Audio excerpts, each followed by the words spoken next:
नमस्कार दोस्तों। कहानियों की श्रृंखला में आज सुनेंगे शानी जी की कहानी बीच के लोग।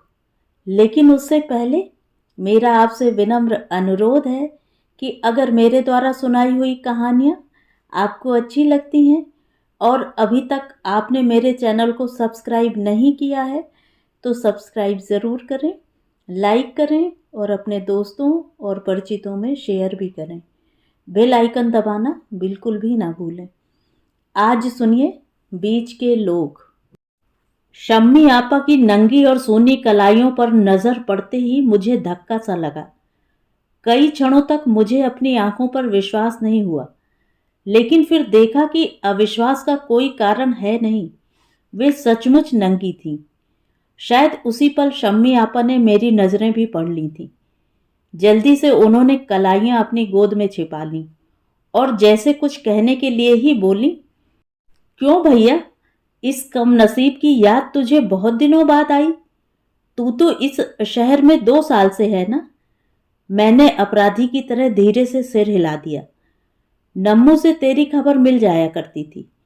वे बोली, मैंने उससे कहलवाया भी था कि हो सके तो थोड़ा सा वक्त कम नसीबों के लिए भी निकाल लिया कर। पता नहीं उसने बताया था। मैंने जल्दी से उनका जुमला छीनकर पूरा किया।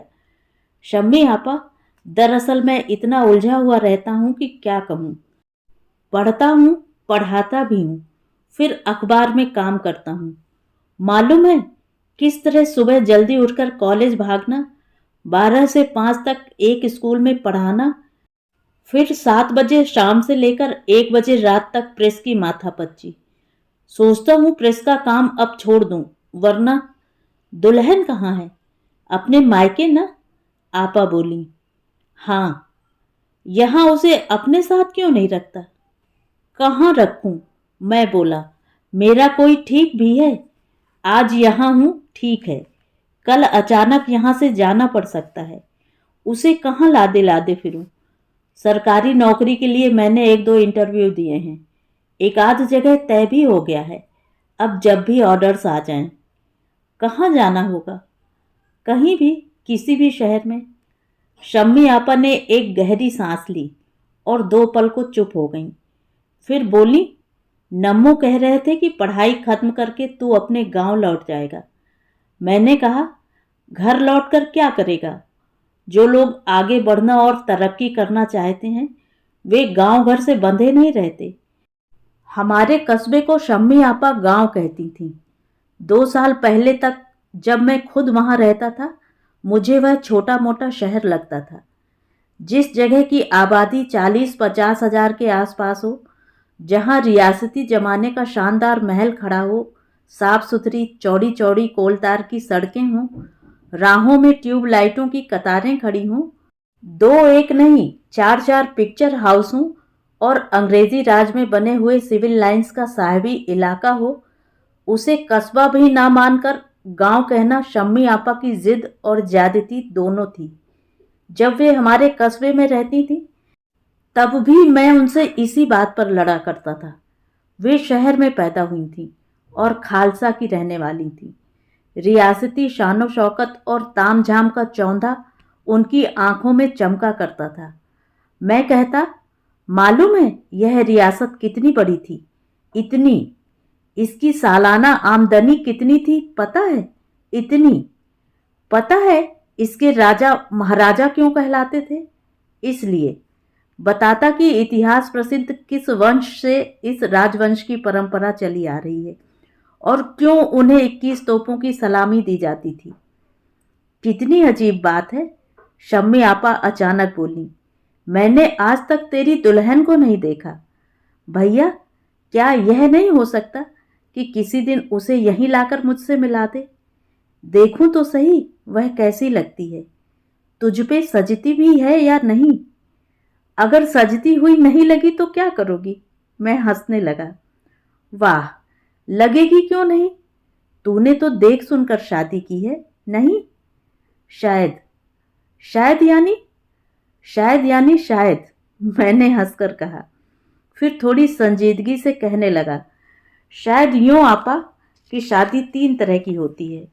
एक प्यार के उफान और जोश में की हुई, दूसरी देख सुनकर या हिसाब किताब के साथ की हुई, और तीसरी जुए की बाजी की तरह जीती या हारी हुई। बदकिस्मती से मेरी शादी इनमें से किसी में नहीं आती। लव मैरिज वह थी नहीं। देखने सुनने की बात में सिर्फ इतनी सच्चाई है कि मैं उसे शादी से पहले भी जानता था। और जहां तक जुए की बाजी का सवाल है, कम से कम अभी तक तो मुझे पता नहीं कि मैं जीता हूं या हारा हूं। पिता के बड़े अरमान थे, माँ बहुत रोती थी। मैंने शादी की, अहमियत के बारे में कभी सोचा नहीं था और अच्छा लड़का भी बने रहना चाहता था। चुनांचे मैंने अपने को सौंप दिया, बस। नम्मू दौरे पर है? हाँ, दौरे पर। आपा बोली, इस कम नसीब की नौकरी ही ऐसी है। काश मेरा कहना मानकर उसने कुछ पढ़ लिख लिया होता तो आज यह नौबत नहीं आती। अब जिंदगी भर कुत्ता घसीटी में पड़े रहो, झींकने से क्या बनने बिगड़ने वाला है। शम्मी आपा का इकलौता बेटा नम्मू मिडिल स्कूल से आगे नहीं पढ़ पाया। साल 2 साल आवारागर्दी करने के बाद इधर वह एक सिलसिले में लग गया। किसी फिल्म डिस्ट्रीब्यूटर्स कंपनी में वह एजेंट है और फिल्मों की पेटियां लेकर आसपास के छोटे मोटे शहरों के सिनेमा घरों में जाया करता है। मैं जानता हूं कि शम्मी आपा ने चुप भले लगा ली हो, लेकिन अपने बेटे के पेशे से वह आज भी समझौता नहीं कर पाई हैं। शहर के एक अच्छे खासे अफसर की बेटी और एक वकील की बीबी शम्मी आपा को नम्मू का पेशा शुरू से ही जलालत और उचक्केपन का लगता रहा है। शायद इसीलिए नम्मू की हर छोटी बड़ी हरकत को वे उसके पेशे से जोड़ देती हैं। चाहे वह छोटे साहब की आवारागर्दी हो, शराब नोशी हो, या रातों को गायब रहकर उसका बीबी पर सितम तोड़ना हो। मैं शम्मी आपा को जानता हूँ। वे उन लोगों में से हैं जो हर बार गलती करते हैं, शायद इसलिए अपनी हर गलती के बोझ से घबराकर दूसरों का कंधा तलाश किया करते हैं। खुद मुझे भी कई दिनों तक पता नहीं था। नम्मू ने तार पाने पर भी हफ्ते भर तक मुझे नहीं बताया था। देखो तो सही, बदनसीबी इसे कहते हैं। इधर नम्मू को उपटन लग रहा था और ठीक रत जगह के दिन उसके अब्बा की मौत का तार आता है। फिर रुककर शम्मी आपा बोली, जब तक शादी नहीं हो गई किसी ने मुझे पता नहीं चलने दिया, भाईजान ने भी नहीं। नम्मू को चुपचाप रोते देखकर मैंने 1-2 बार पूछा भी था, लेकिन वह टाल गया। कह दिया, कुछ नहीं, अब्बा की याद आती है। बताओ, छिपाकर क्या हो गया? ये लोग शायद सोचते थे कि मैं दुख के मारे कुछ कर करा लूंगी। अरे, जिसे आधी जिंदगी नहीं देखा और जिसके लौटने की उम्मीद ही न हो, उसका मेरे लिए मरना न मरना क्या, वो तो रस्मन चूड़ियां तोड़ डाली हैं। बात एक हद तक सच थी। शम्मी आपा सुहागन बेवा का जीवन ढो रही थी। शादी के बाद उन्होंने सुख नहीं पाया। जब तक वकील साहब उन्हें छोड़कर चले नहीं गए थे, दोनों एक दूसरे की बराबर शिकायत करते रहते थे। अक्सर महीने पखवाड़े में किसी न किसी बात पर झगड़कर शम्मी आपा मायके आ बैठती थी। पहले यह कभी कभी होता था, बाद में वह रोज रोज की बात हो गई। यह बार बार मायके आने और समझा बुझाकर पहुंचाए जाने का सिलसिला इतना चला था कि दोनों को पति पत्नी के रूप में जोड़ने वाले बीच के नाजुक धागों में ढेर सी गठानें पड़ गई थी। जब पाकिस्तान की भगदड़ मची थी और वकील साहब ने भी जाने की तैयारियां चुपके चुपके की, तो शम्मी आपा साफ यह कहकर मायके आ गई थी कि चाहे जो हो जाए, अपने तमाम रिश्तेदारों को छोड़कर अजनबी देश में मरने के लिए वह नहीं जाएगी। तब सभी ने समझाया था, जैसा भी हो, है तो पसली का जोड़ा। रोजे हश्र में जिसके दामन से लगकर खुदा के हुजूर में पेश होना है, उससे मुंह मोड़कर आखिर क्या बनेगा। लेकिन शम्मी आपा अपनी जिद लिए बैठी रही थी और वकील साहब उनकी या नम्मू की परवाह किए बिना आखिर अकेले ही पाकिस्तान चले गए थे। बहुत दिनों बाद चिट्ठियां आनी शुरू हुई थी। पहले खैरियत की, फिर छोटे मोटे हेल मेल की, और बाद में इस आशय की कि भाई भाभी और दीगर लोगों के रहते हुए भी वकील साहब बहुत अकेलापन महसूस करते हैं। हर घड़ी नम्मो की याद आती है। कम से कम अब शम्मी आपा चली आए। उन्होंने उन्हें माफ कर दिया है। किसी भी खत का यहाँ से कोई जवाब नहीं गया था। खत आने पर 2-1 दिन उसे लेकर शम्मी आपा कोने अंतरों और अंधेरे में बैठती, बेआवाज और चुपचाप रोती। फिर उसे तह करके कपड़ों के उस अंबार में समो देती जिनमें फूल पत्ते और जालियां काटकर वह अपना और नम्मो का गुजर बसर कर रही थी। 4 साल बाद वकील साहब महीने भर के लिए वापस आए थे, लेकिन शम्मी आपा के मायके या अपनी ससुराल में वे नहीं रुके। तब भी उनके एक भाई अपना बड़ा सा परिवार लिए यहीं रह रहे थे। पाकिस्तान से आने की खबर सुनकर कई दिनों तक शम्मी आपा तथा मायके वालों ने उनका रास्ता देखा था, लेकिन घर आने की बात तो दूर, वह उस मोहल्ले से गुजरे तक नहीं। सिर्फ शम्मी आपा को खबर भेज दी थी कि मिलना चाहें तो वे चली आएं। उस पर भी बावेला मचा था। मायके वालों ने बड़ा विरोध किया था, पर आखिर में शम्मी आपा ने बुर्का उठाया और किसी को साथ लिए बिना दिन को अकेली ही मिलने चली गई थी। जब तक वकील साहब यहाँ रहे, शम्मी आपा नियमित रूप से जाकर मिल आती थी। लौटने के दिन उनसे फिर मिलने का आग्रह किया गया तो शम्मी आपा जवाब न दे सकी, बस गर्दन डालकर चुपचाप रोने लगी थी।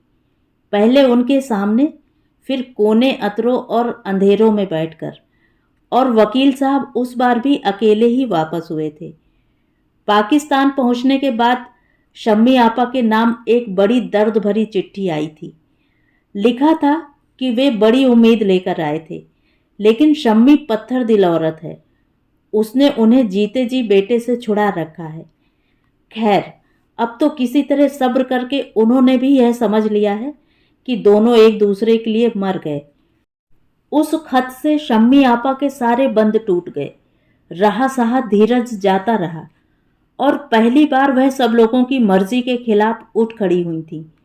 उन्होंने मायके वालों से झगड़ा कर लिया और साफ साफ कहकर निकल गई थी कि चाहे जो हो वह अपने शौहर के पास पाकिस्तान चली जाएंगी। जब जाने की आधी तैयारियां हो चुकी थी तो उनके सामने एक नया रहस्य खोला गया कि वकील साहब ने वहां दूसरी शादी कर रखी है। शम्मी क्या उसकी बांदी बनने के लिए जाना चाहती है? कुछ देर हतप्रभ देखते और सिर्फ देखते रहने के बाद शम्मी आपा चिल्लाकर रोई थी। वह बेवकूफ थी कि लोगों के कहने सुनने में आकर उस हालत को पहुंच गई। लेकिन अब कुछ भी हो जाए, वह किसी की बात नहीं सुनने की।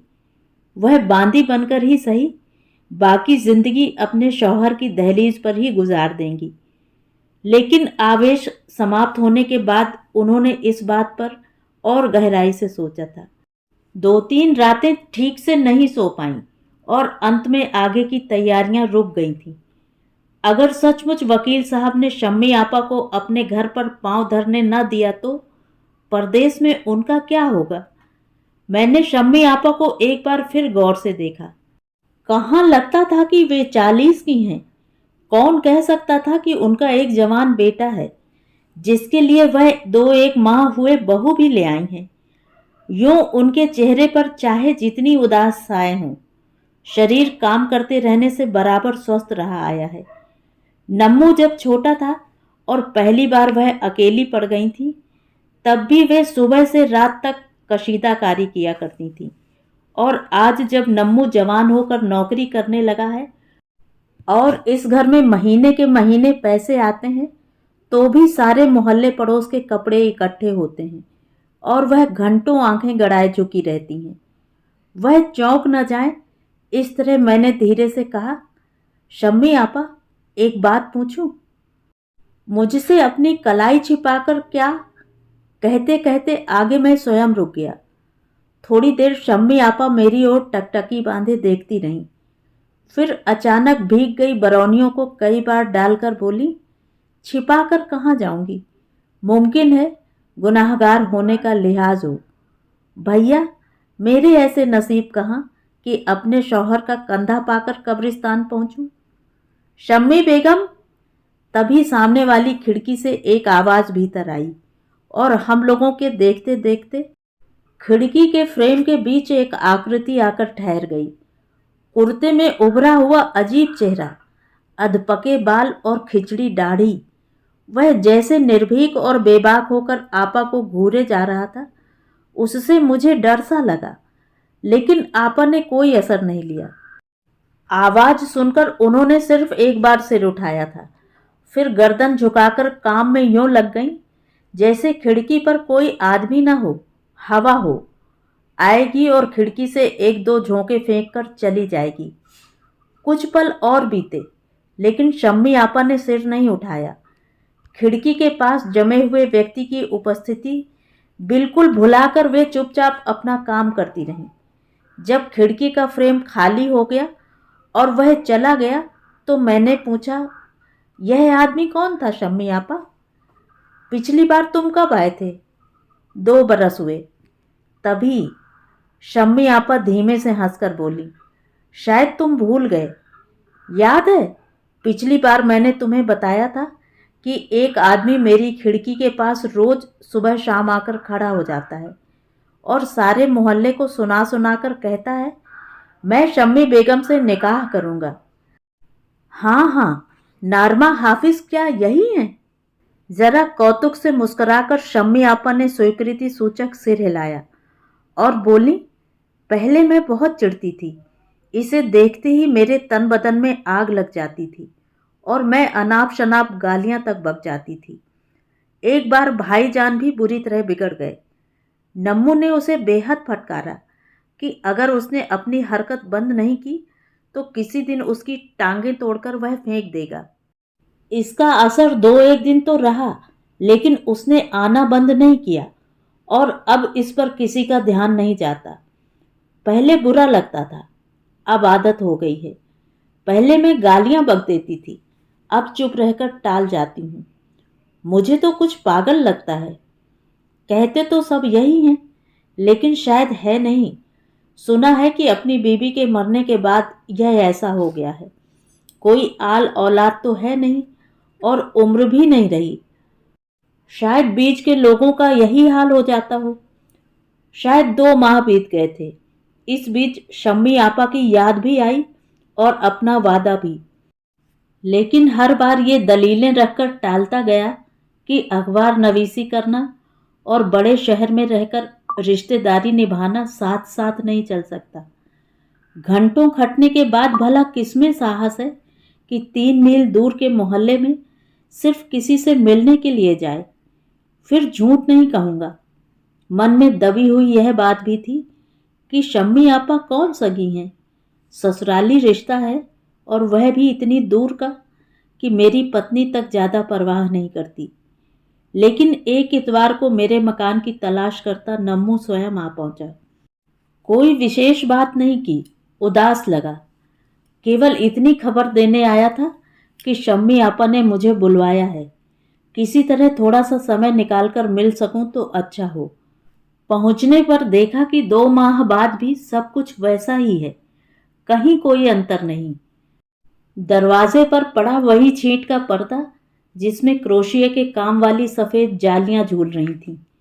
कोने में पड़ी वही बिना हत्थे वाली कुर्सी, चटाई बिछा दालान, खुली खिड़की और संयोग से वही उस दिन वाली साड़ी में कपड़ों पर वैसी ही झुकी शम्मी आपा। अंतर कहीं था तो सिर्फ उनके चेहरे पर, जो पिछली दफा से ज्यादा गंभीर और उदास था। मैं जब पहुंचा तो नम्मू घर पर ही था, लेकिन थोड़ी देर बाद वह बाहर निकल गया, शायद जानबूझकर। औपचारिक बातों के बाद देर तक हम लोग चुप बैठे रहे। इस बीच नम्मू की दुल्हन पहली बार मेरे सामने चाय लेकर आई। नम्मू और मेरी उम्र में 1-2 बरस से अधिक का अंतर नहीं था, लेकिन रिश्ते के नाते नम्मू की दुल्हन ने घूंघट खींचकर मुझे सलाम किया। तुम्हें ना बुलाती, अंत में जैसे मौका पाकर शम्मी आपा धीरे से बोली, लेकिन मुझे लगा तुम इधर का रास्ता भूल गए। तुम्हें शायद मालूम ना हो, नम्मू कई दिनों से मुझसे लड़ रहा है। अभी ब्याह हुए 6 महीने भी नहीं हुए और मैं अब उसे फूटी आंखों नहीं सुहाती। मैं क्या कहूँ, कुछ नहीं समझा। रुक रुक कर शम्मी आपा और भी बहुत सी बातें कहती रहीं। छोटी बड़ी सभी घटनाओं का उल्लेख किया और आंसू पोंछे।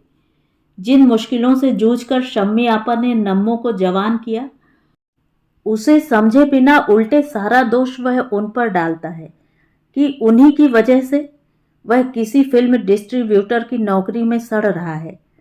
शम्मी आपा ने ही सोच समझकर कदम उठाया होता तो ये दिन क्यों देखने पड़ते। सारी बातें मैंने सुनी, लेकिन सोच कुछ और रहा था। शायद नम्मो के पक्ष की बात, शायद शम्मी आपा के भाग्य की बात, या शायद उनकी बहू की बात। जब ठिकाने से कुछ नहीं कह सका तो मैंने विषय ही बदल दिया और नारमा हाफिज की बातें करने लगा। जाने क्यों अचानक नारमा हाफिज की बात सुनकर शम्मी आपा ने मुझे संदेह भरी आंखों से घूरा और बोली, क्या नम्मो ने तुम्हें कुछ बताया है? नहीं, किस बारे में? प्रश्न को बिल्कुल टालती हुई शम्मी आपा ने कहा, इधर महीने 1.5 महीने से नारमा हाफिज नहीं आते। बस सारी बातों को जैसे वहीं चुक जाना था। प्रयत्न करने पर भी बात का फिर कोई सिलसिला नहीं निकला और अंत में एकाएक पड़ गए मौन का लाभ लेकर मैं वहां से उठ गया। रात के 2 बजे होंगे। मैं प्रेस में था। मशीन मैन को आखिरी हिदायत देकर उठने ही वाला था कि किसी की परवाह किए या पूछे ताछे बिना नम्मू धड़धड़ाता हुआ घुस आया। अजीब उखड़ा सा रंग, मुर्दनी लिए हुए चेहरे और परेशान सी आंखों को देखकर डरा कि कहीं कोई अप्रिय बात न हो। पिछली शाम उससे रास्ते में भेंट हुई थी। 2 क्षण रुककर बातें भी हुई थी। पता लगा था कि उसकी दुल्हन मायके चली गई और वह खुद उसी रात की ट्रेन से दौरे पर बाहर जा रहा है। कुछ भांप कर भी मैंने जरा अनजाने स्वर में पूछा, तुम दौरे पर नहीं गए? गया था, बात जल्दी से समाप्त कर देने के ढंग पर नम्मो ने जवाब दिया। एक काम की वजह से अभी लौटा हूं। फिर 1-2 बार अपने आसपास सशंकित नजर डाल वह धीरे से बोला, थोड़ी देर के लिए मेरे साथ घर चलिए। और कुछ कहने सुनने की जरूरत न थी, सो चुपचाप मैं साथ हो लिया। प्रेस से शम्मी आपा का घर दूर नहीं था, लेकिन अपने थके होने की बात कहकर नम्मो ने आग्रहपूर्वक एक रिक्शा रुकवा लिया। दोनों बैठे। सारे रास्ते कोई बात नहीं हुई। कोई आधे घंटे बाद एक नई और अपरिचित गली पर आकर रिक्शा रुका। रिक्शे वाले को पैसे दिए, विदा किया। कुछ दूर पैदल चलने के बाद एक मकान के सामने अंधेरे में सहसा नम्मो ने मुझे रोक लिया। वह सारा रहस्य मुझे कुछ उबाए दे रहा था। झल्लाकर मैंने कहा, तुम कुछ कहते क्यों नहीं? बात क्या है? मेरी बात अनसुनी कर नम्मू बोला, अम्मी आपसे और कई लोगों से मेरी शिकायत करती हैं और आप सभी लोग उन्हें चुपचाप मान लेते हैं। सभी सोचते होंगे कि घर में जो घुटन का माहौल बन गया है वह मेरी या मेरी बीबी की वजह से होगा। मैंने सोचा कि क्यों ना आपको अपनी आंखों से कारण दिखा दूं। मैंने सशंकित आंखें अपने चारों ओर दौड़ाई तो अकारण डर सा लगा।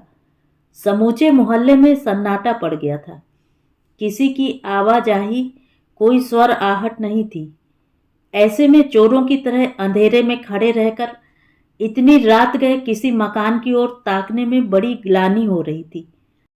अचानक बाईं ओर के एक मकान का दरवाजा खुलने की आवाज आई। क्षण भर बाद कोई उनींदा सा निकला और इधर उधर देखे बिना सामने की नाली पर आ बैठा। बगल वाले मकान में कोई जोर जोर से खांसने लगा। बरामदे का स्विच ऑन हुआ और टीन की पट्टियों वाले जंगले से कटकर रोशनी की जालियां अंधेरी गली में लौटने लगीं। तभी नम्मू ने एकाएक हाथ पकड़कर सामने की ओर मेरा ध्यान आकर्षित किया। नारमा हाफिज के मकान का सामने वाला दरवाजा हालांकि बंद था, लेकिन उसके पल्लों से सटी एक आकृति वहां ठिठकी हुई खड़ी थी। कुछ देर हम लोग उसी ओर देखते रहे। फिर इससे पहले कि मैं नम्मू से कुछ कहूं, उसने अपने टॉर्च की रोशनी उधर फेंक दी। रोशनी पड़ते ही वह आकृति हड़बड़ाई और अपनी चौंधियाई आंखों पर हथेली की आड़ लेकर जल्दी जल्दी सीढ़ियां उतरने लगी। लगा जैसे सैकड़ों बड़े बड़े सितारे एक साथ टूटें और आंखें झकझक होकर रह जाएं। मुझे बिल्कुल यकीन नहीं हो रहा था कि नारमा हाफिज की दहलीज से उतनी रात गए शम्मी आपा उतर रही हैं। तो ये थी कहानी। कहानी आपको कैसी लगी कमेंट करके ज़रूर बताएं।